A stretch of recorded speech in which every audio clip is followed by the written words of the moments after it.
It's time to talk sports. It's Hacksaw's Headlines, a panorama of the world of sports, stories, comments, and opinions.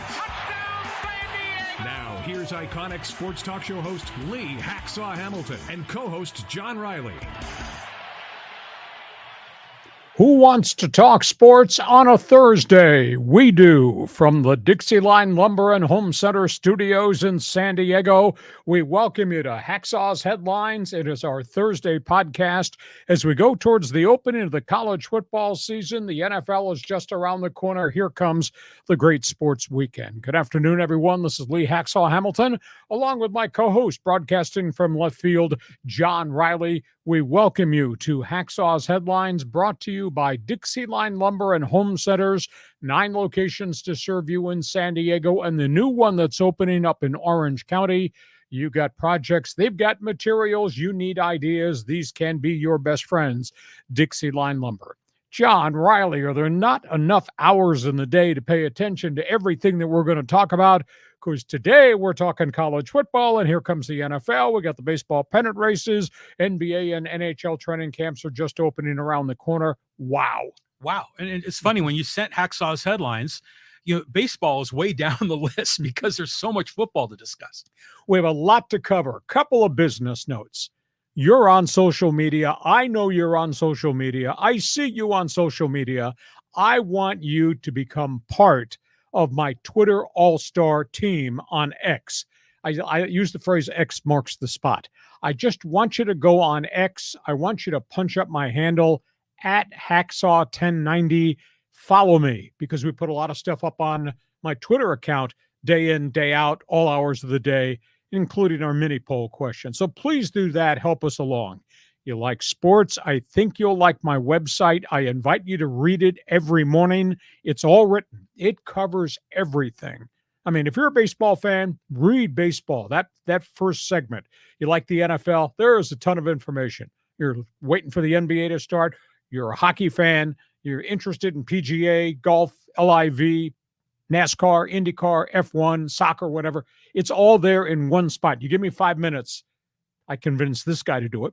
I gave him 5 minutes every morning. Now he thinks he's the smartest. The best 15. You have so much in there. All the games, all the updates, all the injuries, all the transactions. It's an insane set of information you put together. So don't listen to the dummy host. Listen to the very smart co-host. Just sample my website. I guarantee if you look at it every morning, it's 5 minutes of your time. You will get addicted. When you go to the website, there's a big orange box there. We are going to throw a beer tequila party. We got that in the plans. Join Hacksaw's Insiders Group. All my former listeners, love me, hate me, I don't care. Fill out the entry blank, become part of Hacksaw's Insiders Group. Also, we want you to share, want you to subscribe. Tell all your friends via social media, email, text, whatever, what we do on Mondays and Thursdays at 1 p.m. and subscribe. Therefore, you'll get all the alerts every time we put something up on the YouTube channel. And when we're done giving you all the, quote, topics on the table, this guy opens up the Fans Forum chat box. So, John, explain how that works. Okay. This is your chance to hang out with Hacksaw. You got a question or comment, just type it in the live chat on Facebook, X, or YouTube. We'll get you involved at the conclusion of Hacksaw's Headlines. Okay, we're going lots of different directions. Let's get started with the big story, because it starts, in essence, tonight, tomorrow, and then Saturday. We're talking college football. Here we go. USC-UCLA, Lee. All right, let's talk about, first of all, Southern California situation. USC opens on Sunday. USC plays Las Vegas. UCLA opens late Saturday night. They go play Hawaii. Life after Caleb Williams for that head coach. It's going to be very interesting to see what Trojan football will be like with a sixth-year starter in Miller Moss, the kid that threw 6 touchdown passes in his lone start in the Holiday Bowl after Caleb Williams had opted out. He's got a tremendous wide receiver in Zachariah Branch. They think they're really deep at wide receiver with some young pups that haven't really played. They got what I tend to think might be the best defensive tackle in all of college football. His name is Bear Alexander. Had to do a lot of it by himself the last year and a half. Now he's got transfers and people around him, including a big fellow defensive tackle who came in from Wyoming. They've got 9 transfers on the Trojan defense as Lincoln Riley's trying to fix what has been wrong for 2 years in a row. But this schedule, holy cow, John, this schedule is so rugged. They open with Brian Kelly and LSU. Then, over the first 4 weeks of the season, not only do they play the Bayou Bengals of LSU, they play Michigan and they play Wisconsin. All that in the first 4 weeks. So they're going to have to hit the floor running. However, his playbook last year, 466 yards per game on offense. However, his defense gave up 432. But of all the recruits he brought in, maybe the most important is Danton Lynn, the defensive coordinator, who came from UCLA. So that's the storyline with the Trojans. Crosstown, UCLA plays Hawaii in Honolulu, non-conference game to start their schedule, and then they move into the teeth of the schedule just like that, and it's really going to be hard. I'm not sure that Deshaun Foster, the incoming head coach, is the biggest acquisition they made. Maybe the biggest acquisition is Eric Bieniemy, who came from the NFL after all those years as a play caller and a coordinator at Kansas City and with the Washington Commanders. Eric Bieniemy will be under the glare of the spotlight to make this thing better. There is no Chip Kelly. That era of error is over. Ethan Garbers, journeyman, spotted a little bit last year, played competitive. He's going to be the guy. He's going to have to be the guy because everybody else is really young. J. Michael Sturdivant, big-time receiver. Now, got to catch more than 35 passes, if I'm going to use the word big time. I mean, he's got to be a 50 to 70 reception guy, but he's been in the program at 6'4". He's about ready. I like their running game. I think TJ Harden, Keegan Jones, pretty doggone good.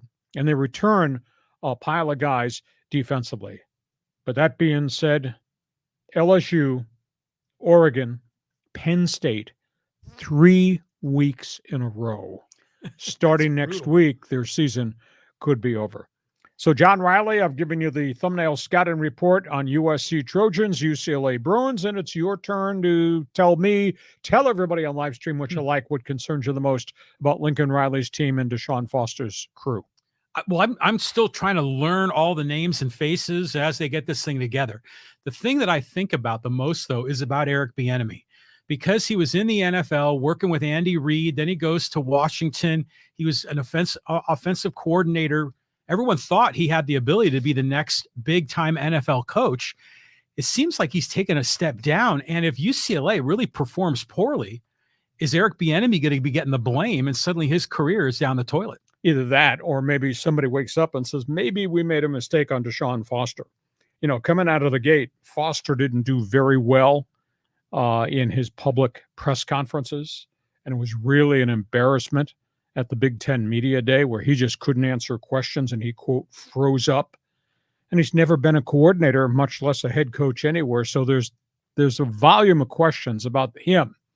However, Bieniemy has coached under the really great one in Andy Reid. Bieniemy got a lot of credit for how hard he coaches players, especially young players. And I think he's coached UCLA, which, by the way, has closed a lot of its practices and not gotten a lot of preseason pub, which I think is wrong. I think you need to expose a new coach and the new coordinator to the fans and the alums, et cetera, and they've kind of locked this thing off. I've counted 2 UCLA football stories in the LA Times in about the last 15 days. I don't think that's the way to conduct business. But that being said, I think Bieniemy carries a lot of credibility, and I don't know if they have enough players, but we'll find out. Starting week 2, 3, and 4, because that's just vicious who they have to play out of the gate. Well, life is good when Southern California football is good. Exactly. And now they're going to the Big Ten, and they're going to probably get their butts kicked around. I mean, I think if USC could finish in the top 3 of the Big Ten, that would be a huge success. Wait a minute. They were picked to finish 15th out of 18 teams, John Riley. USC? Oh, no, UCLA. Yeah, UCLA is definitely bottom half. If USC and Lincoln Riley can finish in the top 3, I would say that's a great accomplishment year 1. He put together a jigsaw puzzle roster last year with so many transfers around Caleb Williams, and they did pretty well till they had injuries and they fell apart at the end defensively. He's got another box of jigsaw puzzles he's going to put around Miller Moss. He knows talent. He's gotten talent to come there. Schedule's rugged out of the gate for them, just like it is for UCLA. So fascinated to see what happens. Now, I will say this, as they play LSU on the weekend, on Sunday in Vegas. It's not in Baton Rouge, it's in Vegas. LSU does not have Jaden Daniels. Right. So LSU is going with a sixth-year quarterback, too, and a bunch of young players, because a lot of Brian Kelly's good guys went to the National Football League. A few of them actually drifted into the transfer portal. So we're starting USC-UCLA. You're a Trojan fan, you're a Bruins fan. Hey, we must have somebody from Los Angeles that is part of our podcast. Jump on board. Join us in the Fans Forum chat box. Give us your thoughts on right head coach at UCLA, wrong head coach, Lincoln Riley, disappointment or success 2 years into the mission at Heritage Hall. Feel free to jump on board. We go from that. We're talking about the team in town here at San Diego State. Yeah, talking about a team that doesn't shy away from the media. They're doing a lot to get exposure for the coach and the players. I like Sean Lewis. Now, Sean Lewis has to win. It's going to be tough. It's going to be tough after the opening game. That is what came out of his Monday press briefing. He wrapped it up with the statement, "Who are we?" He doesn't know. Hell, I wrote a column that you posted on the website. You were laughing so hard you almost screwed it up trying to post it. Of course it was a good column. I authored it. I wrote a column, my one man's opinion column, early in the week on San Diego State. You can find it on the website. I wrote a column in which, for the first time in my life, I admitted, I don't know. And I know everything about everything, but I don't know how good San Diego State can be at this point in time. New head coach, new staff, new playbook, and a new roster. 55 total new players, including, I want to say, 42 transfers. He's got them coming from everywhere. And he's starting an 18-year-old quarterback, Danny O'Neal, in his first game against Division I AA, used to be Division II, Texas A&M Commerce, which used to be East Texas State, where Ward Wilson and Dwight White went to school in the NFL. Oh, really? Way back in the day when they were Division II. Okay. So we don't know how good San Diego State's going to be. I would think, based on this offense and just a lot of reps, that they're probably going to blow out. What the hell's their name? East Texas State. It's not West Texas State. It's not North Texas State. Not Texas El Paso. Chamber of Commerce. East Texas State Chamber of Commerce. They're going to blow these guys out. But they just better. need reps. But I don't know how good they're going to be. And I will tell you, week 2, they play Oregon State. Week 3, they play Cal. So we're going to get a much better read by 3 weeks from now. But this guy's resume is like neon lights. They flash. What he did at Kent State, which was on the floor, face down in the gutter when he got there. By the time he left, they were averaging 600 yards per game in the Mid-American Conference, throwing the ball all over the place.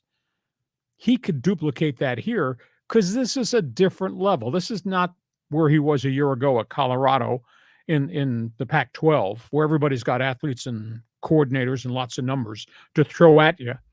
This is the Mountain West, like it was in the Mid-American Conference.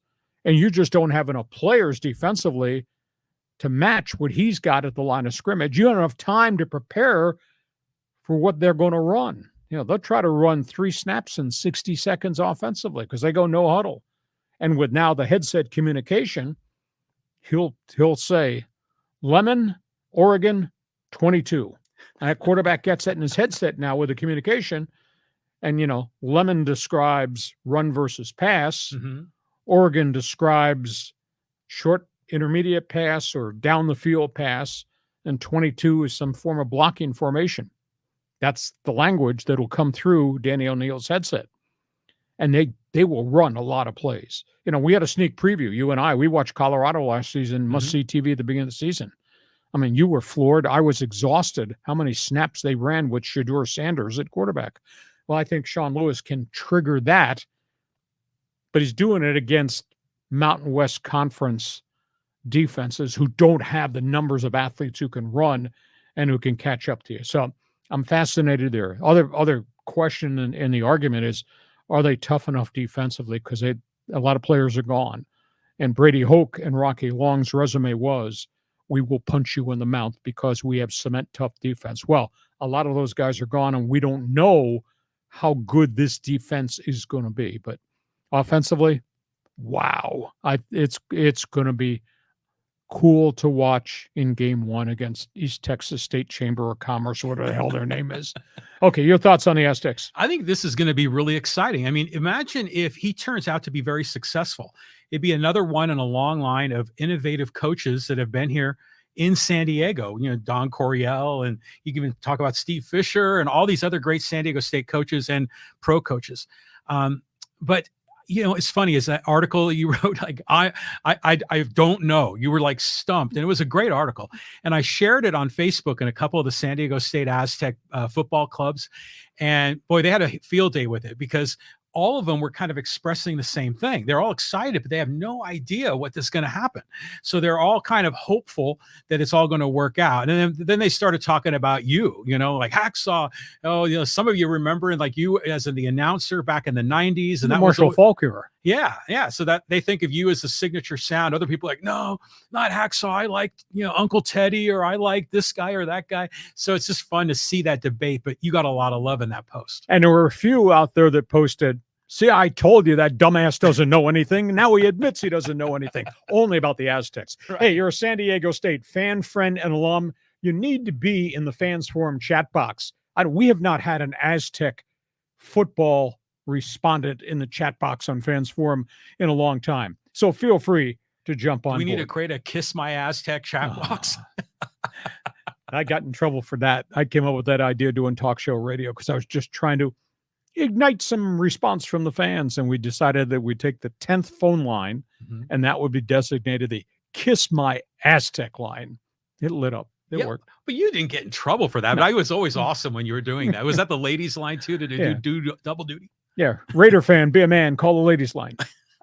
Okay, we go from that. We're not done with college football because you got some other storylines here we want to talk about. Yeah, let's get some of these top teams, like Georgia, number 1, maybe. Okay, this is the ranking of the top 6 in college football. And this is really important because there's another storyline that we're going to talk about momentarily. Georgia's ranked number 1. Kirby Smart, number 1 in the country in recruiting. Carson Beck right now probably is the lead candidate, with apologies to Deion Sanders, quarterback son of Colorado. I think Carson Beck is probably the lead candidate for Heisman Trophy. Now, Georgia's got some problems off the field, wide receivers, running back injuries, players in trouble who've been suspended. But Georgia is number 1. Ohio State, Ryan Day, he's there. Brand new quarterback, brand new offensive coordinator. And Ryan Day's really struggled to beat Michigan. And there's a weird feel out there from Ohio State fans that I interact with, that if this is not a championship season, they got a head coach in waiting, Chip Kelly. I don't want Chip Kelly to be a head coach again. What he did to UCLA, what he's done ever since he left Oregon, doesn't qualify him to be a head coach any longer anywhere. Chip Kelly is the offensive coordinator. Do have a new quarterback. Will Howard, transfer Kansas State, wrote every passing record at K-State through 48 touchdowns in the last 2 years. And they got Travion Henderson, who I think is one of the best big running backs in college football. So Ohio State is number 2. Oregon, number 3. Dan Lanning lost a lot of players, including Bo Nix, lost his running backs, lost his wide receivers, but they just replenished because they are one of the great recruiters on the West Coast. He gets a 6th-year transfer quarterback. Dylan Gabriel comes in, played at Central Florida, transferred to Oklahoma, and now is at Oregon. He's thrown for almost 14,900 yards in his career and 125 touchdowns. He's a really good left-handed quarterback. So Oregon, you got to pay attention. Texas, this to me is one of the strangest fits of all time, and it's really worked. Steve Sarkisian, who is from out here, played at BYU, head coach here in the Pac-12, was at the University of Washington, got fired, had alcohol issues, went into rehab. He was a man on the street, kind of resuscitated his career by going to Alabama to work for Nick Saban. Steve Sarkisian is the head coach at Texas, and he's had really good success, and he has just recruited the daylights out of the Midlands, the West Coast, and obviously the Lone Star State. He's got 2 quarterbacks. He's put them back on the map. And by the way, their mail is now being sent to the Southeastern Conference. So Texas, is going to be worth watching. Not just what he's done, but what they're going to do where the program's landed. Alabama is sitting there. They are ranked 5. What will life be like after Nick Saban? Pretty good coach. A lot of surprise hire that he left the day after the season ended at Washington. Kalen DeBoer takes over at Alabama, has not missed a beat. And he's got a quarterback that nobody's talking about that should be talking about because he played well at the end of last season. Jalen Milroe, over 3,300 all-purpose yards, and he's a Heisman Trophy candidate, probably in the same sentence with Georgia's quarterback Carson Beck. So Bam is going to be good. And the wild card in the whole thing, connect the dots on all this, Ole Miss. Ole Miss, coached by the guy that USC and the Raiders fired, Lane Kiffin. Ole Miss, dominant recruiting. Ole Miss, hauling in guys in the transfer portal all the time. He's got a 4th-year starting quarterback who's a former Trojan, Jackson Dart. He had almost 4,000 all-purpose yards last season. Had a good season last year, faltered at the end, didn't get there in the SEC championship game. But all these guys are back, and all these newcomers from the portal are back. And how's this for a rumor? This is going to be the final fall for Lane Kiffin at Ole Miss. Now, there's no Pac-12 for him to go back to. Rumor is he'll cross the state line if he has a banner season, and he'll go to the NFL. He'll go to the New Orleans Saints, who have a coach that's on the hot seat, and the Saints have not done well. So there's all kinds of storylines down there at Ole Miss. So we'll keep an eye on that. So, John, those are the top 6. Anybody else would have to be a surprise to put themselves in the upper echelon. And the one common denominator, they all got hired guns at quarterback. Your turn. My turn. Well, it's nice to see Ole Miss in that list. That was the surprise. Old Lane Kiffin. And Lane Kiffin gets a lot of crap from fans, because he's had a checkered past. Yeah. But he still seems to always get a break. He gets the benefit of the doubt. Lands on his feet. That's a good way to put it. He lands on his feet like a cat with 9 lives. But I just remember when he was the head coach of the Raiders, he was like in his early 30s. Sure. He was probably younger than a lot of the players then. Exactly. But then I look at these other teams, Alabama is going to be Alabama. The Oregon quarterback, Dylan Gabriel, I watched a lot of his play because my son finished up his college at Oklahoma. And so we went to the games, and Gabriel took over when Caleb Williams went to USC. He's a good quarterback. He can throw. He reminds you of Steve Young as a lefty, and he's a little bit stocky. He's not a tall guy. He's maybe only 5'11", 6 foot, but I think Oregon should really like him. And they recruit, and they get all these transfers. They put so many skilled people around Bo Nix last year, and Bo Nix made all the plays. Gabriel has grown into it. Initially, when he was at Central Florida, he was a gunner and a wild arm and threw picks. In Oklahoma, they refined his game. So he's got 1 year left, and he's going to be with the Oregon Ducks. So those are the marquee teams. If you got a comment about Heisman Trophy candidates, life after Nick Saban at Bama, feel free. Jump into the fans forum, looking for college football fans to participate. Game day, baby. I mean, we got a few games this evening. We got, obviously, a flurry of Friday night games, and then everybody's playing on Saturday. Let's just go conference by conference for a minute and just talk about some of the storylines. SEC. Lost in all the conversation this year about all the expansion and how everybody went to the Big Ten and who the Big 12 picked up and the lawsuits in the Atlantic Coast Conference. Nobody's talking about the SEC. Nobody's talking about Texas and Oklahoma showing up, and they are not going to knock on the door. They're going to kick the damn door down. I mean, I think the whole scope of SEC football is going to change because here come the Sooners, and here come the Longhorns, and they bring tradition, and they recruit really well. And obviously, things have changed a little bit in the Southeastern Conference, so pay attention to that. Big Ten storylines, well, Southern Cal and UCLA and Oregon and Washington. Awful lot of travel. I think Oregon's going to do really well. I'm just not so sure that USC is going to be dominant, even though I think Lincoln Riley is a great coach and a great recruiter. I think it's going to be a really hard season at UCLA, and it's a massive rebuild season, I think, at the University of Washington, the post-Michael Penix era. Big 12. Yeah, they got Oklahoma State and they got Iowa State, and those are two pretty good programs. But I'll tell you what, everybody that I network with who covers college football, that's their main job, of the opinion Utah's going to show up and Utah's going to win that conference. Really? Utah. And you say, you kidding me? Salt Lake City? Those guys used to be in the Mountain West or the old West. Those guys? Well, those guys did pretty well in the Pac-12, real well, and did well on the national stage and in bowl games. I don't know that Arizona State's got enough players. Arizona's gone through now total changeover.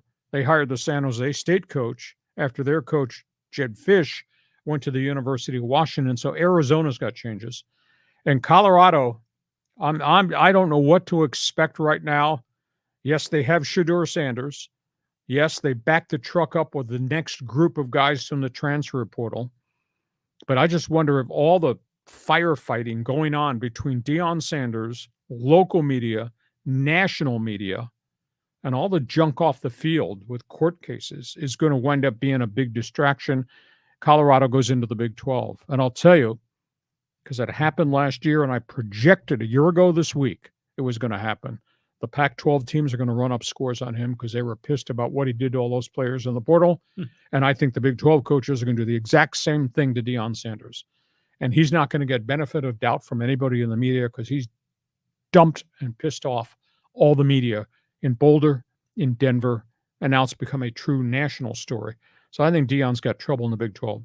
Atlantic Coast Conference, they're not on anybody's radar. And it's because Florida State and Clemson are trying to sue to get out of the conference. They're trying to end what was a 20-year television deal that they agreed to because, quote, they're not getting enough money. Well, Florida State ought to be concerned about the Seminoles on the football field because they got bashed by Georgia Tech in the first game played in Ireland. That's right. Last weekend. Yes. So there's a lot of infighting going on there. And the other story is the college football playoffs. And this is going to be interesting to watch. They're going to 12 teams this year, Riley, and we're going to be arguing about that, I'm sure, all fall long. It's going to be great. I can't wait. You're hard to get along with. 4 conference champions from the Power 4 all qualify. The 5th qualifier will be the best from the group of 5. That could be somebody from the Mountain West if they're highly ranked, like a Boise State. Could be somebody from the Mid-American Conference, maybe a Toledo or a Miami. Somebody from the group of 5 will get 1 team in. So that means there'll be 7 at-large teams. And everybody of the opinion is that Liberty of Virginia or Coastal Carolina, guys that went 13-0, they're all going to get screwed. Because what the committee is going to do, because the committee has their own poll, the committee will take the next 7 highest-rated teams from all the biggies. Right, of course. We might have half the Southeastern Conference in the tournament or a whole bunch from the Big Ten, maybe an odd one or two from the ACC or the Big 12. So at the end of the day, 12 teams seems exciting, but is it exciting if half the 12 are from one conference? And that could really happen. So even if San Diego State were to go 11-1 or Coastal Carolina or Liberty be unbeaten, I don't think these guys are going to get a chance to be an additional team from the group of 5 on the college playoffs. So, John, conference roadmap. Where's your Rand McNally? I know exactly. Pull it out. You got some opinions here about what I just said or the opinions about college football playoffs and who's going to get in and who's going to get short-ended. Yeah, these are great storylines, Lee. And I love the expanded college football playoff. If it were up to me, it would be more than 12. It'd be 16, maybe even 32. And do it through the whole month of December. You could use the Peach Bowl and the Weed Whacker Bowl and all these other ones to be the quarterfinalists. That would work. But the group of 5 schools keep getting screwed over. They make 12 spots open. They'll be lucky to get 1. there's no way they're going to get one of the at-large bids. It's just like March Madness.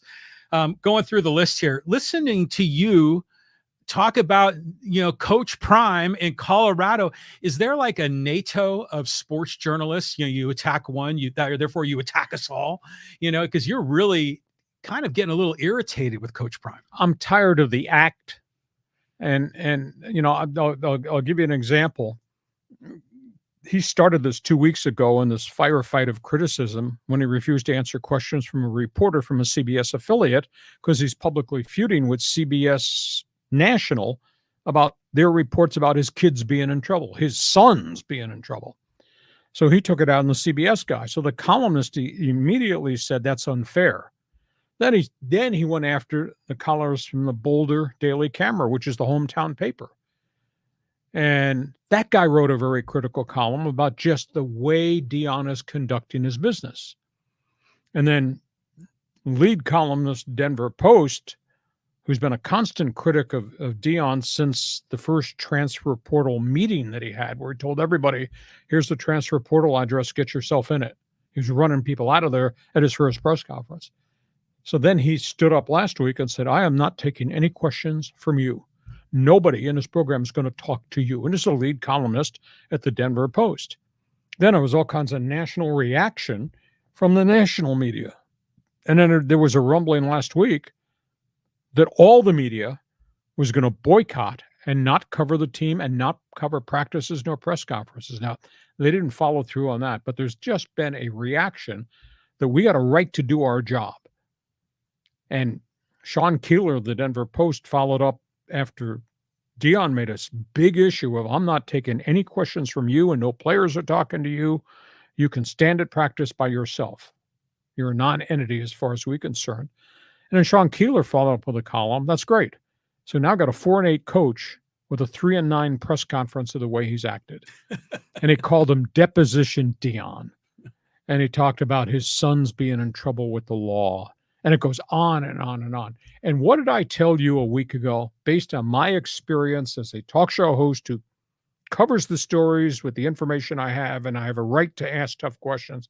You don't get involved in a fight with a member of the media, because a member of the media has got a right to do his job, and that includes supporting you when you're sitting there at 8-1 and critiquing and criticizing you when you're 1-8. And we have a right to ask tough questions.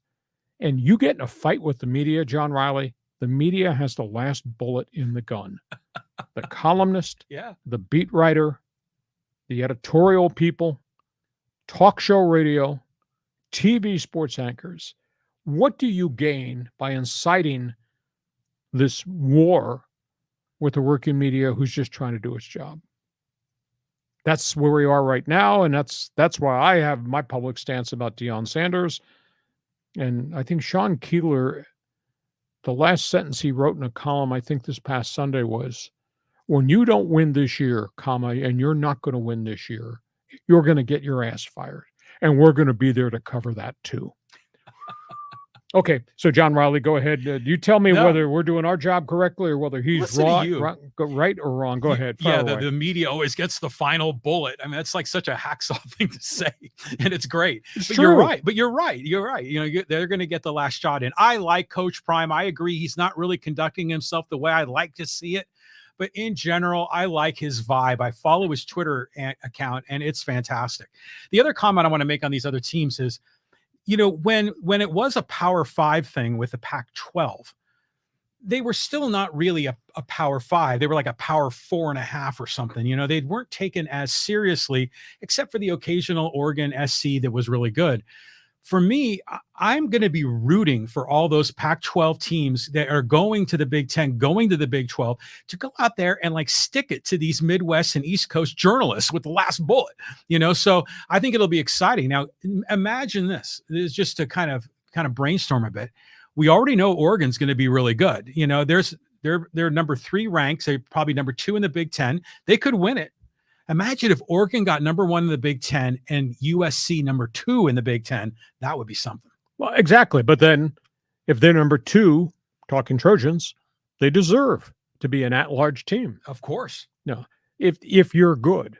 Look how Washington developed into Michael Penix last year. Nobody saw that coming. So I think the playoffs are going to be exciting to watch, or the season will be exciting to watch, to see who elevates themselves to be in this playoff mix.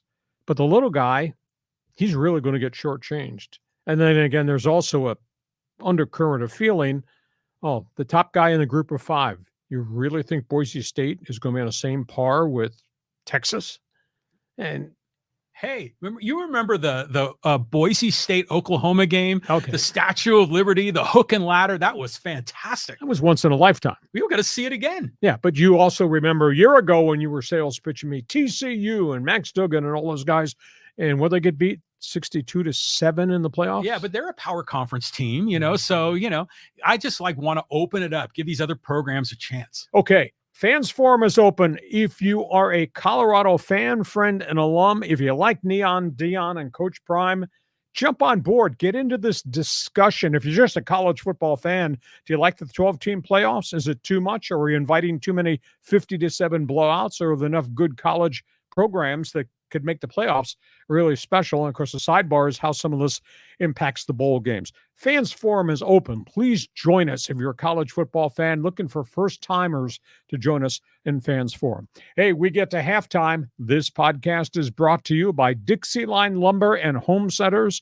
Regardless of the project, whether it's something in the home, the family room, the kitchen, whether it's cabinets, whether it's sinks for the bathrooms, whether it's something outside, around the patio, around the swimming pool, even something at the office, you got projects, they've got the materials.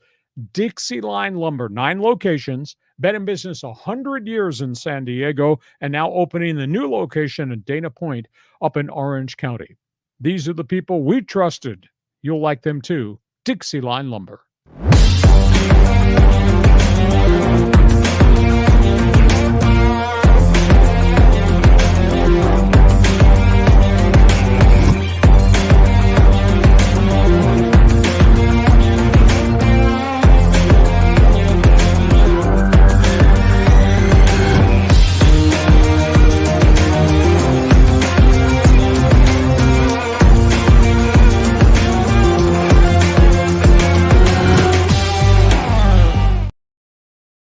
We are at halftime, getting ready to talk some NFL football, then baseball pennant races. Hockey hotline will be open too. Get ready to join us in Fans Forum. A reminder, X marks the spot. We're all on social media. I want you to follow me. Just type in @Hacksaw1090. Go to your Twitter account, your X account, hit follow, so thereby you'll join my team. We're trying to push my followers, my Twitter All-Star group, up over the 10,000 mark. By the way, if you like sports, have you checked my website? I write on it every day. I don't know anybody that's doing what I'm doing in terms of the volume of information. It's there every morning. First thing, check it, leehacksawhamilton.com. When you check the website, there's an orange box right on the front page. Fill that out. Become part of the Hacksaws Insiders group.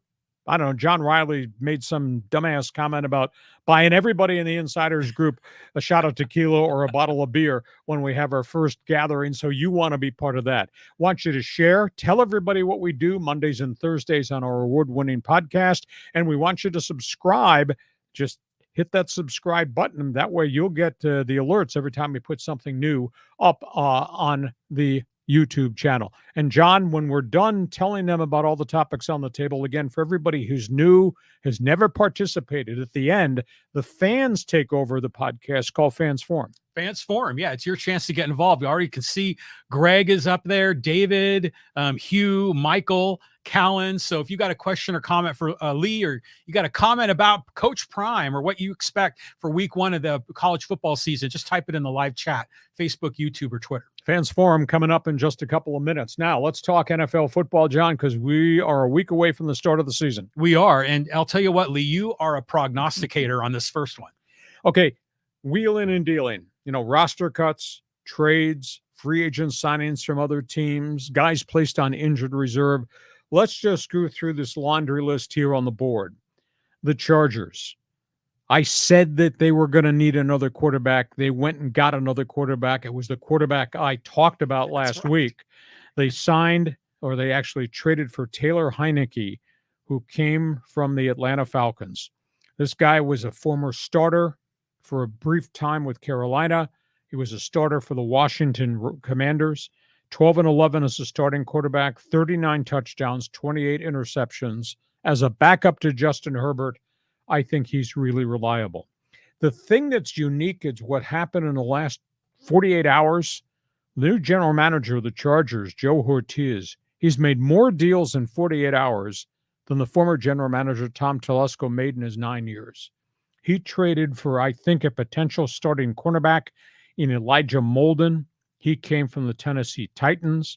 They just made a deal. They got Hassan Hawkins, a former running back at Michigan who played for Jim Harbaugh.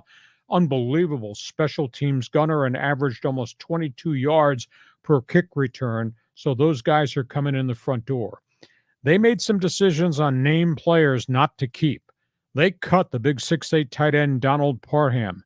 He wound up signing almost immediately, going to another team. He was cut.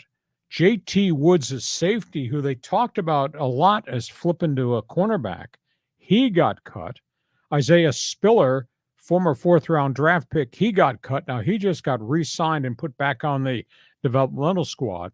And Luis Perez, the quarterback who done really well in spring football, a couple of these different leagues, Luis Perez, he also got cut. But the acquisition of Heineke, that to me is a really good insurance policy for the Chargers. So we go from that to Kansas City. And Kansas City really active at roster cutdown time. They gave up on Kadarius Toney, the guy that made all the mistakes last year, dropped passes, lining up offside, always seemed to have an explanation or an excuse. He just never grew as a wide receiver. They cut Toney. He's still unemployed at this hour. They turned around and they went and got a backup quarterback for Patrick Mahomes. They got Bailey Zappi, who had just been cut from New England. He had started a bunch of games in the post-Tom Brady era. They signed him almost immediately when it went on the waiver driver. And they also picked up Sammy Perrine, who's a really good and accomplished third-down pass-catching running back. He had been with the Denver Broncos. Denver wanted to bring him back, put him on developmental. He said no. Broncos, this is a really good acquisition. They wound up getting Parham at tight end. That's a big pass-catching tight end who's going to catch some balls, I think, in Sean Payton's offense. One of the surprises is they cut Tim Patrick. He had a really good preseason. Big 6'4" wide receivers, had 2 years of injuries. It's the first time in 2 years he was healthy. He caught a bunch of balls in exhibition games. He wound up getting cut. Dallas Cowboys. Now, they did sign C.D. Lamb. We had talked about that. They've yet to sign Dak Prescott. I'm sure somewhere down the road that deal's going to get done. But this, I think, is an impressive deal. They went out and they signed ex-Minnesota Viking running back Dalvin Cook. He's got over 6,000 yards rushing, 43 touchdowns. He was kind of a cap casualty a year ago in Minnesota. Had just a brief cup of coffee, but it was really late in the season with the Jets. Didn't get re-signed. This guy can play, and this guy will run it. This guy will catch it. This is a pretty good acquisition. And then the Rams. I wish I had an explanation as to why they did this, but they're already without Aaron Donald, who retired, the greatest modern-day defensive tackle in the NFL. Now they cut the guy that lined up behind him, their strong inside linebacker, Ernest Jones, who wanted a contract extension, had a year left. They cut him. And actually, they wound up trading him to Tennessee for a late-round draft pick. This guy had 145 tackles last season. And now I know they've got a bunch of young linebackers who run. They're going to have a very, very young defense for Sean McVay this year. But Ernest Jones owed him 1 year on the contract. And even though he wanted an extension, they said, no, need you to play the season out. He had 145 tackles. He was everywhere. And they traded him to the Tennessee Titans, which means they're going to be really, really young on the defensive side of the football. And I was just shocked. I was shocked that they hit the eject button on him, and they didn't get very much for him, which doesn't make a bit of sense to me. So that he was asking money. They didn't want to do it at this point in time. He wasn't a distraction. The guy was a football player, as a gamer. So John Riley's a lot of news and notes here, starting with the Taylor Heineke story with the Chargers, finishing with the Ernest Jones trade with the LA Rams. Go ahead. Take the football, run with it. Well, the Heineke thing was funny because, like, last night I texted you, and it took me like 2 or 3 tries to get Heineke into my cell phone because it kept trying to autocorrect it to Heineken, like the beer. Yeah. And then you get it Heineke, and you write back, "I know what I know." So there you go, Hacksaw. This NFL cut day has got to be so hard for the players and the coaches. And when Parham gets cut and then he immediately gets picked up by the Broncos, I'm not so much dissing on the Chargers there, but it's just good for Parham that, he's going to find a spot because with that coach, Sean Payton. Yeah, exactly. I mean, it's a great opportunity, but let's talk about Payton. Why did he keep all 3 quarterbacks? It's a huge question. There's a salary cap issue. I mean, they are stuck with if they cut Zach Wilson, they have to pay Zach Wilson as he goes out the door. If they cut Stidham, who they gave a multi-year contract extension to, which boggled my mind before the draft, they're going to have to eat that contract too. So maybe you keep all three. Now you're going to keep all three on the active roster. That's really surprising to me.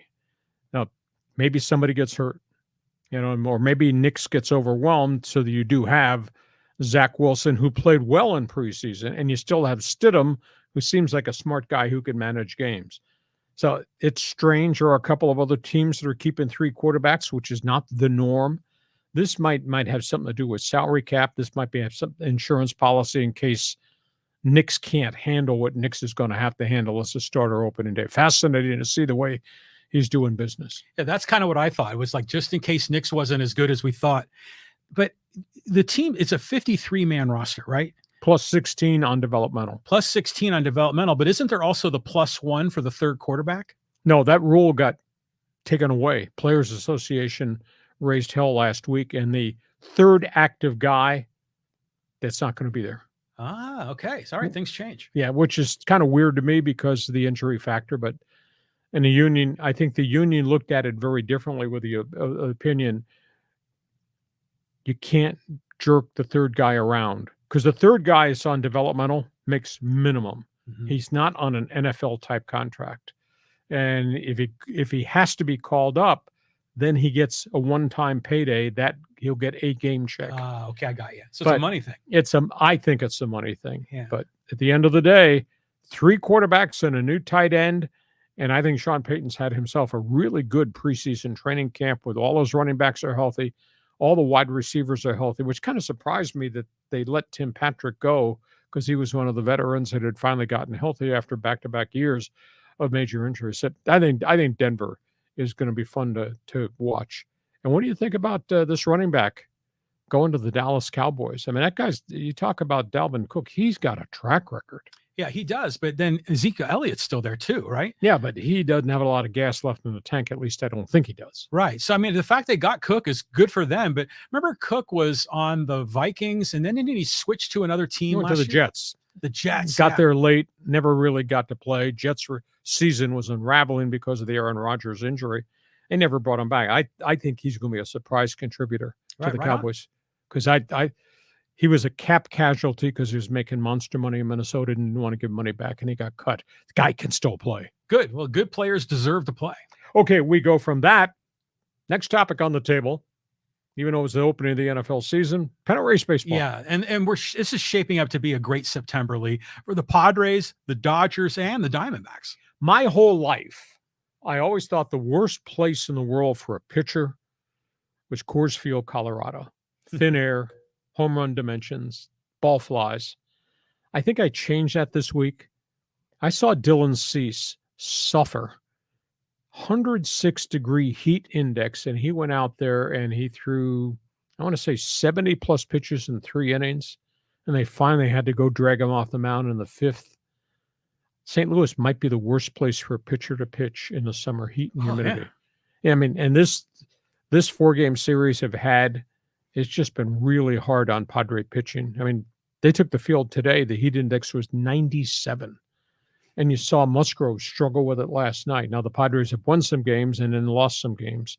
So I think St. Louis might be the worst place on the planet to pitch. And the Padres are losing again to the Cardinals on the heat and humidity today.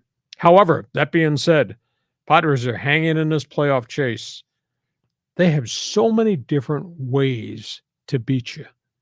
You know, we talked on Monday's program about the fact that they don't strike out. They don't kill a lot of rallies with strikeouts. They put the ball in play. I mean, you just look at the batting order. That's how they have all these come from behind victories and all these 8th and 9th inning home run rallies. They just got guys that put the ball in play. And I swear to you, Luis Ariz has to be the best bad ball hitter in modern day baseball I've ever seen. He hits stuff off his shoe tops, not just home runs, but he's spraying it all over the place. And there's not a pitch that he doesn't want to swing at, including all the junk that's out of the strike zone. Mm-hmm. And he's still hitting over 300. But balls in play, bats on balls, no strikeouts, best bullpen in baseball. The bench bunch now gets an addition with Elias Diaz, who comes from Colorado as a free agent. He'll be put on the active roster as the rosters get expanded to 28 players on September 1st. And he can hit some home runs. And The fact that Campusano has really had some bad stretches offensively and is struggling a little bit defensively with pass balls, blocking the plate and all that. He's going to go back to El Paso because he has options available. So I just like this. And the fact the Padres have done all this with nothing from you, Darvish, limited contribution from Musgrove, and with Tatis having been gone for such an extended period, I'm just so impressed with just the composite of what Padre baseball is. And in terms of the Dodgers, I hold my breath on a night-by-night basis. I just don't know who they're going to trust in this rotation over the final 4 weeks of the season, and then when we get to postseason. Now, Yash Yamamoto last night threw 1 inning rehab game, Oak City. Gave up 1 run, 1 hit, 2 strikeouts. He was clocked at 95. I think he threw 31 strikes out of 45 pitches. So at least that first good outing was really solid. So you got Jack Flaherty, you got the kid Gavin Stone. I don't know that you can trust Buehler. I don't know from start to start what you're getting with Kershaw. And we just have to wait over the final 4 weeks of the season to when Yamamoto gets here, how good they're going to be. But I just can't trust Dodger pitching as we go to postseason at this time. So, John, left hand demands that you talk about the Padres. Right hand demands your opinion on the Dodgers. Go ahead. Well, first of all, how about that Shohei Ohtani first pitch with the dog? That was pretty cool. So cool. And you're a dog guy, so you must have loved all that. There's so much joy watching Ohtani play the game and how he acts, then how he reacts. And then the thing at last night with the fans, how do you send them out on X to go find the video if they've not seen Ohtani's dog with the first pitch before the Dodger game last night? That's one of the coolest things I've ever seen. And the dog gave a high five at the end, too, which was fantastic. Last night, the Padres lost in the bottom of the 9th on a walk-off by Arenado, which was disappointing, but you loved Higgy's home run in the 8th to bring him back. Like you say, they can win in so many different ways. But Arise was hit. He had that base hit off his shoe top and just sort of flicked it over the third baseman.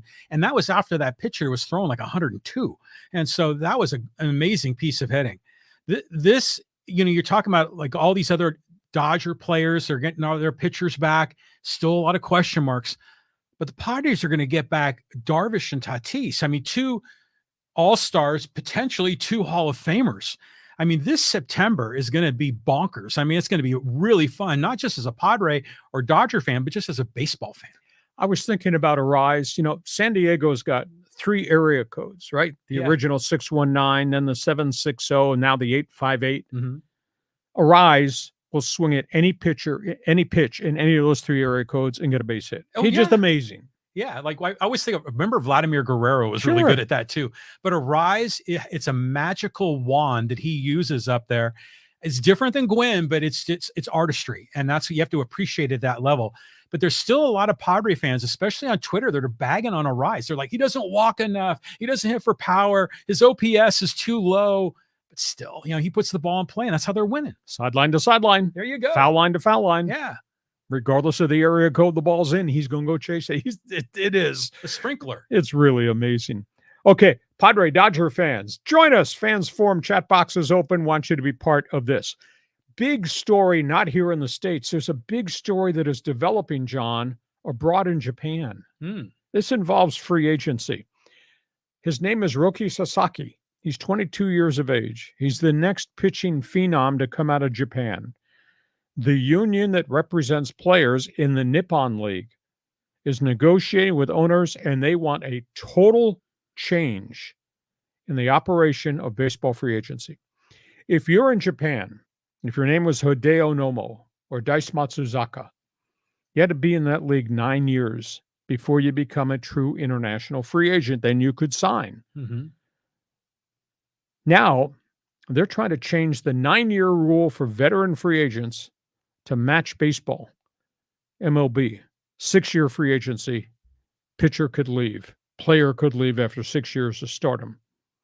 If you're a high school and college player, you could file for the baseball free agency here without going into the Nippon League.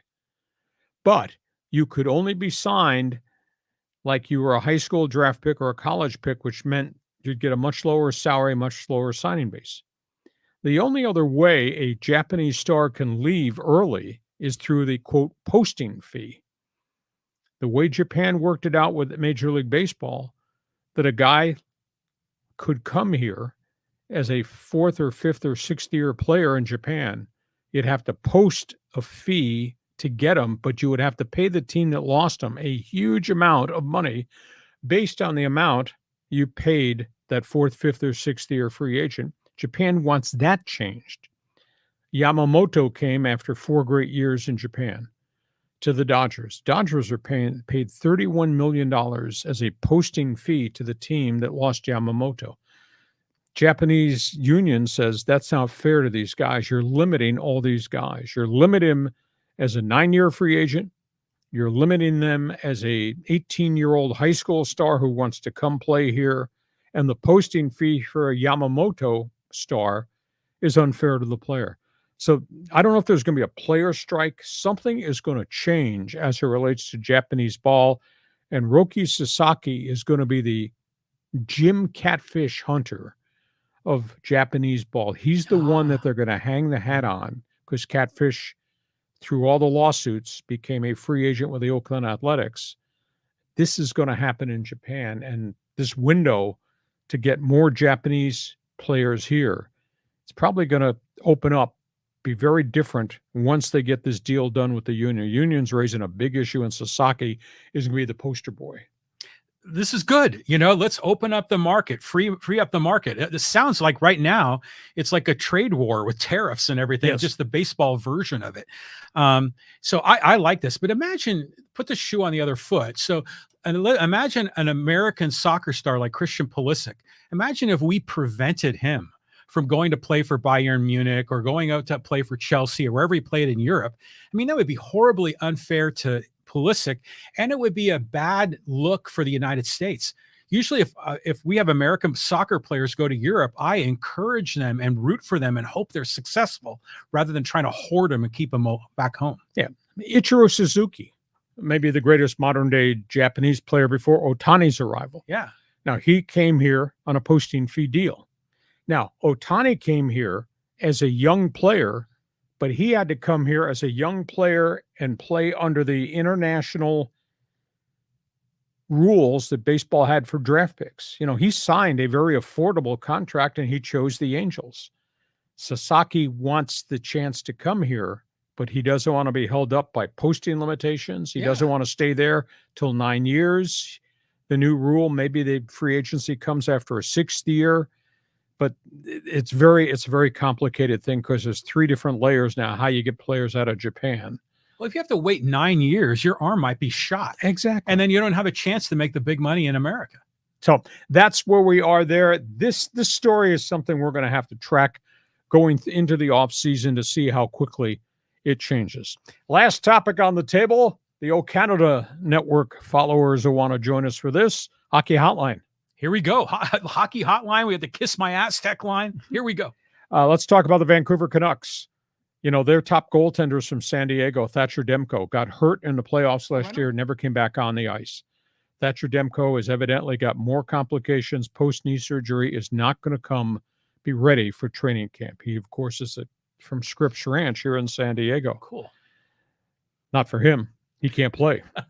So he's not going to be ready for the start of the season. Now Vancouver gets another setback. The guy that replaced Demko and kind of carried the Canucks on his shoulders, he's got knee problems. He's in Latvia, and he might not be ready for the start of the season with the Canucks. So now Vancouver does not have goaltender number 1. They're great veteran stars making a lot of money, Thatcher Demko, and may not have Artur Silovs, who was the talk of the NHL playoffs last year. So Vancouver's in scramble mode to go get another player. Hockey, Toronto. This story has just drifted all summer long. Maple Leafs have massive salary cap problems. Mitch Marner is in his final year, $10 million. Report as of this afternoon, the Maple Leafs are talking about trading Mitch Marner to the Pittsburgh Penguins, led by Sidney Crosby. And they'd probably take on big draft picks lots of picks, give up $10 million cap space, and Marner would go to be on the first line with the Pittsburgh Penguins. That's a fascinating story. And the third story, this really bothers me. Chase DeLeo, the captain of the San Diego Gulls, has not been offered a contract by the Ducks. He's evidently going to Russia. He's going to sign in the KHL. And this guy never got much of a chance to play in the NHL, but this guy's been a vested veteran, 125 career goals in the American League, and he's the leader of the San Diego Gulls. I'm disappointed, because he's a good guy and a good player, and he's been trustworthy as a leader. I'm disappointed because the Ducks have not brought back any of the 5 top veteran players to the AHL team, and they've not had a lot of success here in the last 2 to 3 years with Gulls hockey. And now you're letting your captain go, and he's going to Russia to play. That's really disappointing. And I just asked the question, what is the blueprint? I understand the rebuild that's going on in Anaheim with Pat Verbeek, and I know it's painful and it takes time, and they've got a lot of young players, and they're force-feeding them all. But this franchise has taken a terrible hit because none of the high draft picks that we thought were going to get here came here. They wound up going to Anaheim, and they wound up losing and continue to lose, and they've not signed anybody. I mean, the Ducks are sitting here like $21 million beneath the salary cap. They got $21 million in free agent money, and they haven't brought anybody in, and they haven't brought any veterans in to help the San Diego Gulls. I'd hate to see this be a third straight really substandard season here in San Diego, but here's the example that Chase DeLeo is going to leave to go to Russia because the Ducks haven't offered one of the vested veteran players a contract to stay. So I don't understand anything, but you want to talk Vancouver? You want to talk about the Maple Leafs and Mitch Marner going to Pittsburgh? Feel free. Well, the Ducks thing, as I remember, you were talking a lot about how they had those veterans with the Gulls that were like a AAA team, and they can bring them up, and they never did. And I think, we were hoping the Gulls would be a decent team in the AHL, and the Ducks would have a bright future. So you're right. I don't understand the blueprint. But that guy going to play in Russia, I mean, that's not a good choice these days. I mean, Brittany Griner got stuck in Russia. You don't know how that's going to unfold. I mean, that's like a desperate career move. I worry about that guy. Well, except that there's a lot of NHL veteran players and even AHL veterans that have taken contracts to go play in the KHL. Really? It's very strange. I concur with you wholeheartedly based on what's happened, Russia, Ukraine, the war, Putin, and all that, and the whole Brittany Griner mistake. But there's a bunch of guys that have played in the NHL that might be veterans at the end of their career, or AHL veterans who've taken the paydays and have gone to play. And I asked that question of somebody else in hockey, and they said, no, those guys are treated like royalty over there. Really? As long as they stay out of the political venue. Yeah, and then make sure you don't have any like recreational marijuana on you. Yeah, exactly. Which is, I think, what took Griner down. The other comment I want to make is that the Canucks, I love their logo. I mean, that whole artistic style that you see like with the Seahawks, and it's that whole Northwestern America. My family, we were in Vancouver a number of years ago, had a great time, really in a vibrant city. Oh, great city. And had a lot of San Francisco vibes, I remember, while we were there.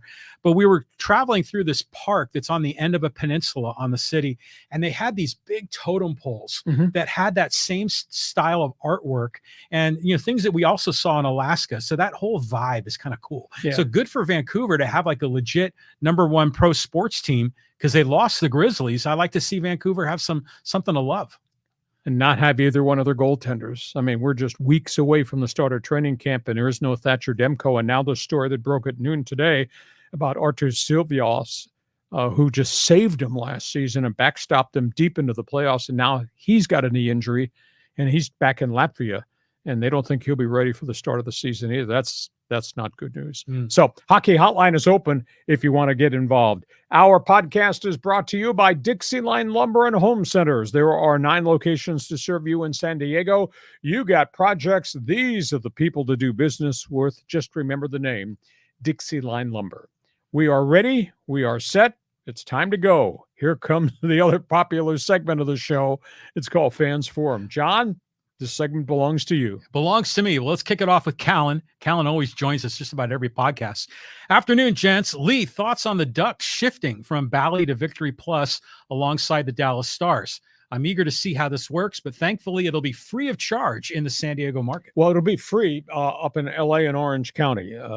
They were all victimized. I think there's 12 NHL teams that were hurt by the Diamond Sports bankruptcy and the whole Bally Sports shenanigans. And the Ducks have decided to go separate. They're going to be on KCOP regional games, I would assume. That'd be all the West Coast Rocky Mountain games will be on free TV.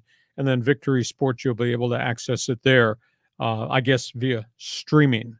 I'm not big on streaming. John Riley does stream. He subscribes to Everything Plus. But not Victory. I've never even heard of that one. Well, that story just broke yesterday. So Ducks fans will get a chance here to see their games on free TV, which will be cool. And then obviously Victory Plus. And I'll let you figure out how that works, and you can explain it to me as I come over to have a beer watching some hockey.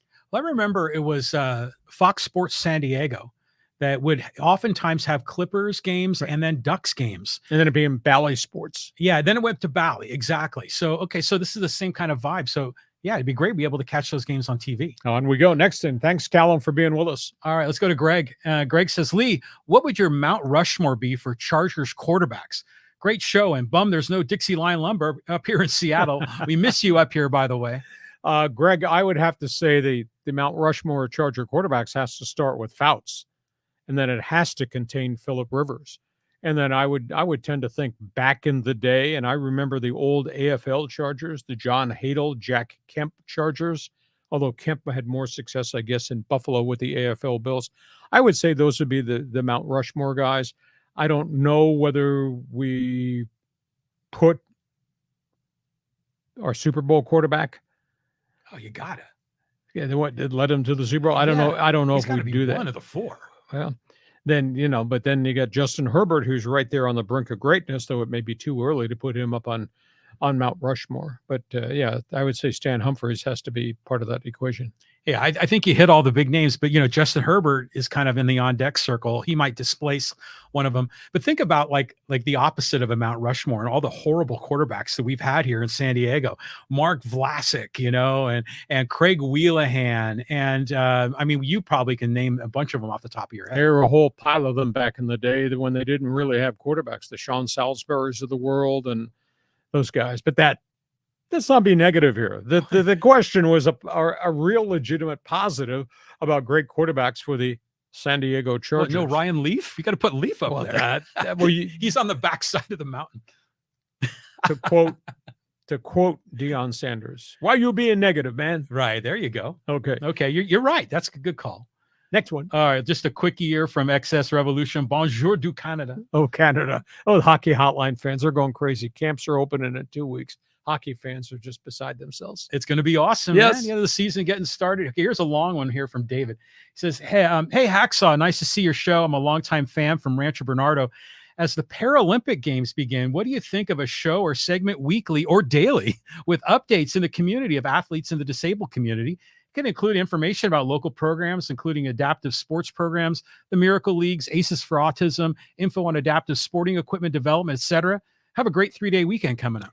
The Paralympics are great. You have to access Peacock to watch the Paralympics. I watched the opening ceremonies. That was really cool in the stadium as they brought all the athletes, some of them obviously wheelchair bound, in with the American flags. I mean, it's just really neat. Now, it doesn't get, obviously, the coverage that the normal Olympics got in Paris just, a couple weeks ago. But there's a time and place to cover it. It's really hard to cover it.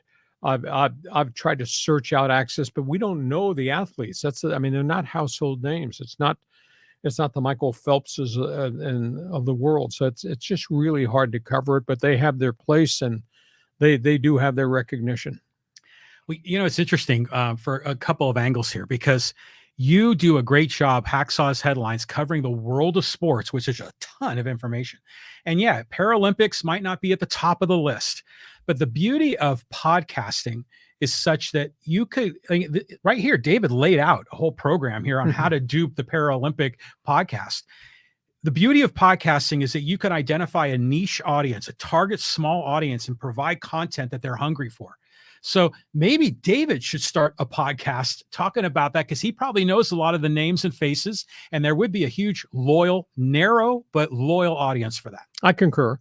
Somebody wrote me a week ago and said, how come you guys haven't done anything about the Little League World Series? Well, there's only so much time in the day for me to cover certain things.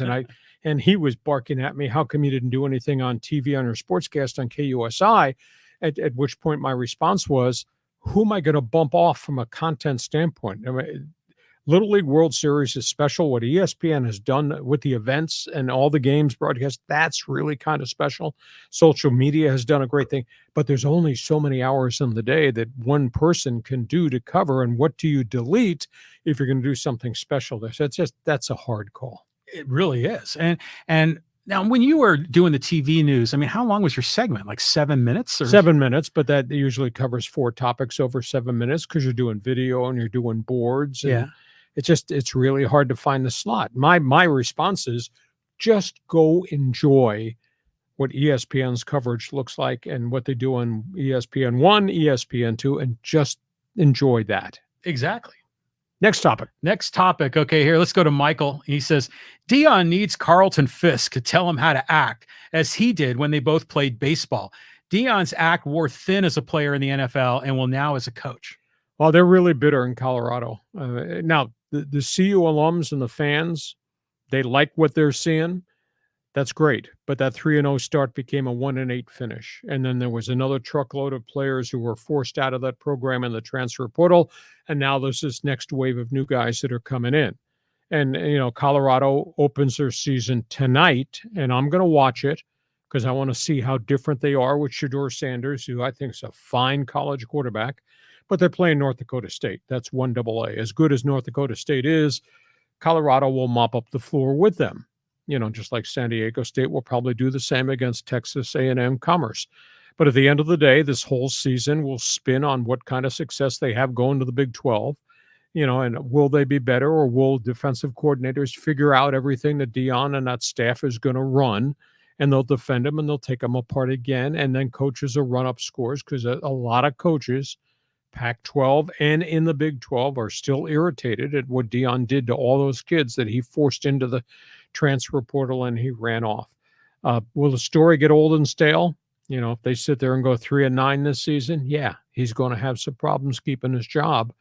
And there's just, to me, from a media perspective, there's no reason for him to pick this fight with the media. Answer the questions, let the media do their job, and then cover the games and the product on the field. Well, the transfer portal's going bonkers with the Aztecs too, but It's maybe the players are choosing to leave. It's just a weird dynamic. I'm rooting for Coach Prime. I want him to be successful, not just because he's a Pac-12 coach going to a new conference, but I'd like him. And even with a little bit of the bravado, sometimes he needs to turn it down a notch, but overall, like it. The Carlton Fisk angle is interesting because I'm doing math in my head. Deion played baseball for the Braves and the Yankees in the early 90s. Or mid-90s, and was Carlton Fisk still playing for the White Sox then? No, at that point. But I think he's talking about how to handle celebrity status and the accomplishments you think you're going to have or want to have, etc. Okay, well, the other catcher I associate with Deion is Tim McCarver. Sure. And he got the ice dumped on him. That's still classic Deion And that Sanders. Relationship didn't work out very well, but each had their own style. They did. Okay, here, let's go here to Floyd. And he says, college football playoffs are too small. FCS has 23 teams. Why can't CFP do 16? Also, all FBS conference championships need to be represented and 7 at-large berths. Well, they're not going to let all the smaller conferences in. They'll take the best team, but the best team will be probably the only team. It'll be the highest ranked champion from Mountain West, Mid-American, the American Athletic Conference, things like that. We're just not going to take everybody, and put them in, because then you're going to have 63-7 blowouts, and I don't think that's good for the college football playoffs. Now, the flip side, does there have to be a better balance? I mean, we're going to take 6 SEC teams and maybe 1 extra from the Big 12 and the Big 10. Is that how we're going to get the rest of those at-large teams in? Is that going to really be good for college football? Well, even in that national championship, what was it? It was the TCU, and they got blown out. It was like a 63-7. Yes. That was against Georgia, wasn't it? By the way, I how do I say this? The FBS versus FCS, I always kind of confuse those in my head because I think of Division I and Division I AA, and how those are different, but those are the new names for each of those, right? Mhm. And so so which is the one that's, let's say, for the SEC? Is that FBS or FCS? Do you get, I mean, it's mind-boggling complicated confusing. for me. It is. And like USD here in San Diego I always think 1AA, but it's one of those F ones. Exactly. All right, let's move on. Let's go to John. As much as I'd rather be concentrating on the games in NCAA football, the conference merry-go-round is stealing attention from the games. The ACU will start disintegrating like the Pac-12 after this season. The Big 12 did some damage control, but their marquee schools have already left. Nebraska, Missouri, Texas A&M, Texas, Oklahoma. Kansas is looking elsewhere now. The Big 12 will follow the AC. I assume he means yeah. Is it AAC or the ACC? ACC. The ACC and Pac-12 towards relegation, leaving the SEC and Big 10 as the Power 2. It's chaos. I do think it'll probably change. You know, there's a sidebar story we haven't talked about. The Big 12 met last week in Dallas with UConn. They want UConn basketball, but they have to take everybody else. UConn's football program is face first down on the floor. Mm-hmm. Nobody follows it. Nobody cares. And they want UConn Husky football to be part of the Big 12? You're kidding me. Yeah, well, it's so absurd. There's a lot of perverse incentives going on right now because everyone's chasing the money, and sometimes it just doesn't make sense. So there probably will be more changes. There will be more schools that will defect and go other places, but we may also have somebody waking up some morning at the end of next football season and saying, Cal and Stanford, Atlantic Coast Conference, this doesn't make any sense. And somebody's going to vacate where they went and go back.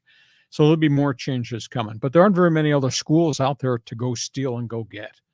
Well, Cal and Stanford, they're not juggernauts of programs in the first place. Right. They're going to end up going these cross-country trips, and they're going to have like an O for season. I mean, it could be really ugly for those two guys. And I project that this UCLA to the Big Ten is not going to work out.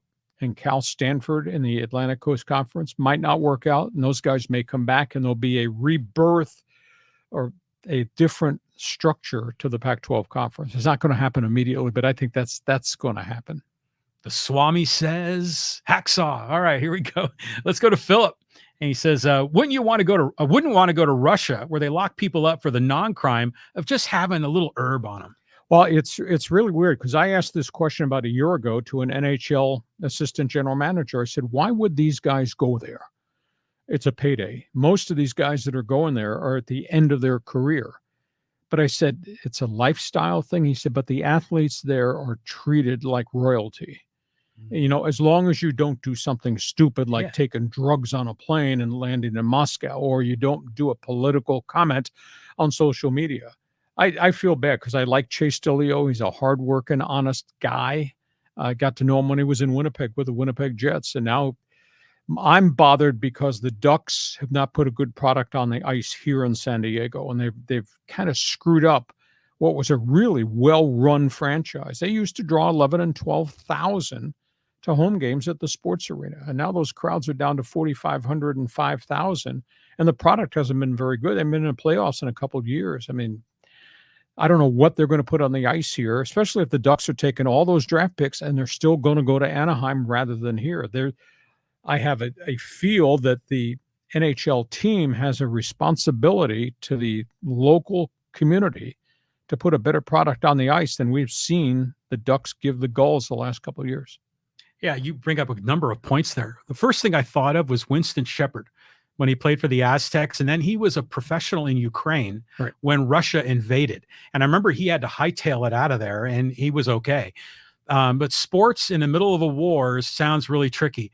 The other comment the question I wanted to ask you is, you're talking about the Ducks, you're talking about Pechanga Arena. We haven't heard any real news on the new sports arena that they're planning on putting down there. Have you heard anything new? I have not heard when the shovel of dirt's supposed to be turned and what's going to happen to the tenants, the Gulls. Most notably, at that point in time, the San Diego Sockers are leaving. They're going to their new private small arena that'll be up in Oceanside. Mm-hmm. So, but I don't think the thing is stalled. Maybe it's been tangled in red tape about how Kroenke is building it. But I thought there had been a solution to the new sports arena because that sports arena is going to be renovation of a facility. but it's also going to be housing, business, and entertainment stuff wrapped around on that parcel of land. Have not heard much about it lately, but I still think it's going forward. Yeah. Well, I could say this, our sponsor, DIXIELINE, they're there right next to the sports arena. Exactly. And I think the city owns their land. So there's a lot of question marks about the leases and how that's going to be going. The timeline seems to keep getting delayed. On we go. Next question. Okay, let's get some social media folks here involved. We have a lot of good comments and questions here. We got to get this one in right here. This is from Marco Antonio. He says, I'm from Tijuana. I love the Dodgers and 49ers, but man, this guy, Lee Hacksaw, to me, it's a legend. As you can see here in Tijuana, in fact, in Rosarito, I couldn't get the signal from San Francisco or Los Angeles. So when I was young, I listened to this gentleman on Mighty 690. Great show. 77,000 watts from Baja to the Canadian Rockies, and it came out of the tower on Rosarito Beach. Just most unique situation I think I've ever been involved in. I had no knowledge when I came here of how Mexican radio worked. You know, I've told the story to John a couple times that when I was initially hired to come here to be the voice of the Chargers, and a vice president called me from 690 and introduced himself to me. I got a phone call out of the blue sky, sitting at my desk in Phoenix. I worked at KTAR. I thought I was going to be there forever, doing Arizona State and doing a sports talk show. And this gentleman called me and said, I represent Noble Broadcast Group. We have the license for Extra 690. Our game plan is we've just secured the rights to the Chargers. We want you to be the voice of the Chargers because we know what you've done with the Sun Devils, and we know what you've done in sports talk radio. And we want you to come here. And then I asked him, well, explain to me what XTRA is, And he said, we're a Mexican licensed station. I said, well, I'm flattered that you consider me to be the voice of the Chargers and do sports talk radio because I've done very well with that here, but I don't speak Spanish. And I thought he wanted me to come do play-by-play in Spanish and do sports talk radio. I didn't know. I'd been to San Diego once in my life, or actually twice in my life. Actually, we came over and played in the Holiday Bowl. Arizona State played Arkansas in the Holiday Bowl, and we had a great time. So I had no knowledge whatsoever what he was making reference to, and then they explained to me how the licensing worked, the programming worked, and their plans were we're going to build studios in San Diego and it'd be an English-speaking station on a Mexican license. So that's my story of how I got here, and I had no knowledge how Mexican radio's relationship with U.S. broadcasting worked, but now I know. Well, it's just the way radio is structured in America is all the stations on the West start with a K. Right. And they start with a W on the East. Right. And then suddenly they're starting with an X, here because of the Mexican stations. But remember, it was always like around midnight, they'd play the Mexican national anthem. But then now I'm sure all those Mexican stations, if they're doing sports radio, which I know many of them aren't anymore, but if they are, they're probably just 24/7 syndicated ESPN stuff. Some, and the whole landscape, the advertising landscape has changed. It's much harder now to do cross-border broadcasting. There's very few stations that are on this side that are owned or licensed to Americans who are you rent the license. You don't own the station. So it's complicated. You share crazy stories at Extra about the engineers and how they'd have to connect to the signal in Mexico, and sometimes things went weird. Exactly. We'll do that another time. Okay. But Tijuana, great to have you on board. Tell all your friends south of the border to join us on this podcast, and also check my website. Okay, let's get some Charger fan comment from the 2-cent Peanut Gallery. He says, you get a thumbs down for regurgitating that 8-year-old joke from South Park about the Charger fans in LA. When you all going to get tired of regurgitating that same cowardly narrative? It is cowardice to hate on a team just because you think they don't have many fans. We're growing, baby. Don't you remember the year after the Rams won the Super Bowl week 17? 80% Chargers in SoFi. Yet you all haven't updated your fear of being outnumbered. Real ones from LA like myself stay loyal to the only team in the NFL that has always stayed loyal to the SoCal soil. You look good in powder blue. Don't agree with you, but that's okay. You look good wearing the lightning bolt. At the end of the day, I still think LA is a Rams town until the Chargers become a playoff team, and Justin Herbert has not won a playoff game yet. I still think it's going to be a Rams town. Can the Bolts take control of the market? Yeah, got to win. And, let's also be realistic. There is no bitterness in LA. You got the franchise. There's a lot of bitterness this side of Camp Pendleton that we lost the franchise, and a greedy owner, turned his back on 55 years of loyalty. I don't think that will ever change. We do cover them. I cover them. I probably cover more of the Chargers than any other member of the media. The newspaper here, the Union Tribune, uses an LA writer, and they cut and paste their stories. I don't know what kind of readership the Chargers have. The TV stations they'll go up and they'll shoot some games, and maybe they'll run some highlights, but they don't cover it as much as I cover it. And I think I cover the NFL and the Chargers more than the Union Tribune does. And I know I cover it more than anybody on sports talk radio. And if I was doing sports talk radio like this podcast, we'd be doing Chargers and Rams stuff on an almost even-Steven basis. And then we'd cover the Raiders and the Denver Broncos and all the other NFL stories. I do it differently than anybody else in the working media. But there is people to hear just this side of Camp Pendleton, from Oceanside down, cannot forgive them. Fans do watch the games. Probably about half of what used to watch it when it was the San Diego Chargers. They used to have TV ratings, I want to say, of 30 shares. I think they probably have 15 shares now on the CBS affiliate down here. I don't know what of the 15 share that's watching. I don't know if they're watching because they still love the team, or they're watching because they hate the team and want to see them lose, or they just watch because it's the NFL game that's on in town. So that's the media perspective. I'll let the fan, John Riley from left field, give you his opinion. Well, the fans, a lot of them are still rightfully PO'd, the San Diego fans. Yeah, we have some friends that live up in LA. They're actually more like Huntington Beach, actually, but they're season ticket holders for at SoFi, and they're excited about the Chargers. But that seems to be the exception to the rule. But I can sense in San Diego that some of the fans are sort of getting over it. Now they just want to follow the NFL, and it's another Southern California team. But dude, you cover not just the Chargers, you cover everything. You are the hardest working man in sports journalism, and you think about what you do when you're writing your best 15, your one man's opinion, all the other things that you post on the website, the content on Twitter, the podcast, all the video clips and everything else that we're doing. It's like a deluge of hacksaw sports content that nobody does anywhere in Southern California. Well, thank you for the compliment. I work hard at it. I'm kind of addicted to it. That's why I have the website. If you've never checked the website, you're really missing something. So it's there every morning. It's absolutely free. John, I don't know anything in the world that's freaking free right now. Really? But it's free. So check the website. And of course, we love doing the podcast, and we just trying to cover the waterfront. That's who I am. That's how I act. That's what I'm addicted to. That's a sales pitch. So you can be upset at San Diego fan for being pissed off. They have a right to be pissed off, but we do follow it down here. I do follow it. I can't wait for the start of the NFL season. Oh, it's going to be great. And by the way, the Charger followers on Instagram are unbelievable. And whenever we post a video there, they all go crazy. So let's get one more comment here. Angels. Let's talk a little LA Angels. This is from Childish Cavillo. And he says, things are looking good after the owner made some costly mistakes. The young players are looking good, and we have some good prospects to look forward to. Also, most of the best prospects are in AA, which is good. Everyone needs to chill. Ohtani's on the Dodgers. Nobody can change that. Rendon is probably going to get dropped in the offseason. Well, it's been a tough finish of the season. They really had a lousy last month of August. We saw flashes.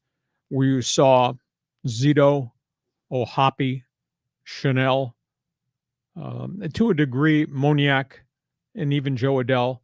They play well in spurts, but they just have enough guys to play 162 games. And now what's happened in August, I mean, they've been miserable.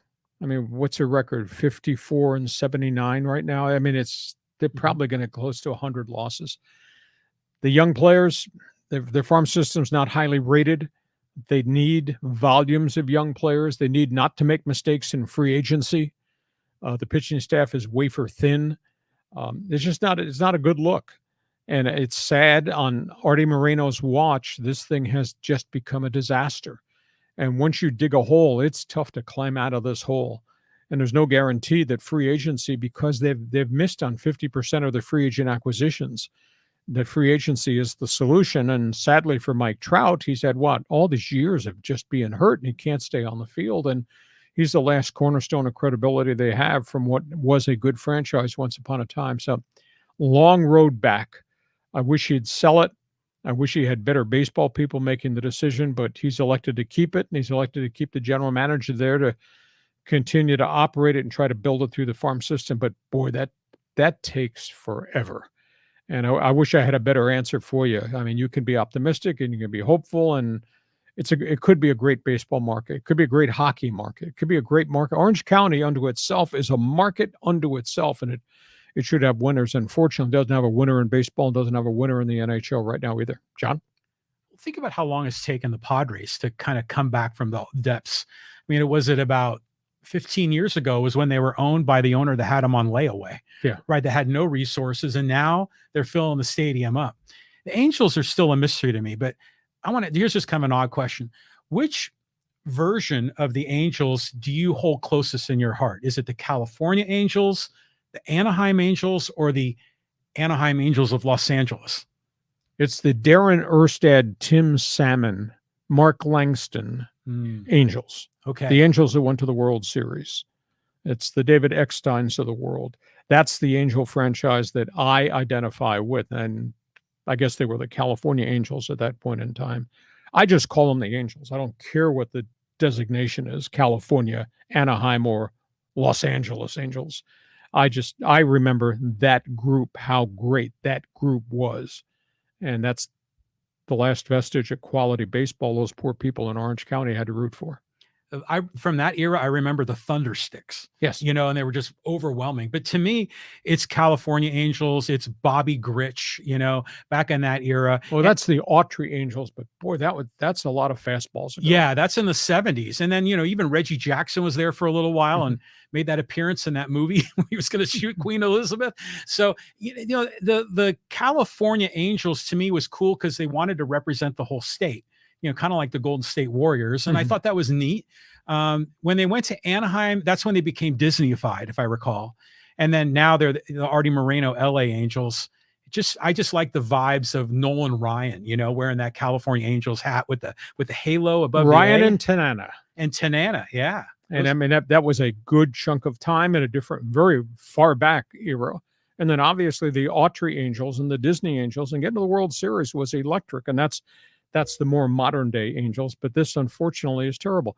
The prime example is all you need to do if you're in Orange County is just look down I-5 and look at what Petco Park has become and look at what you can do. And this is a much smaller market than what I think is a much bigger market in the OC. Oh, yeah. Look at what has happened here. And that's a commitment to ownership.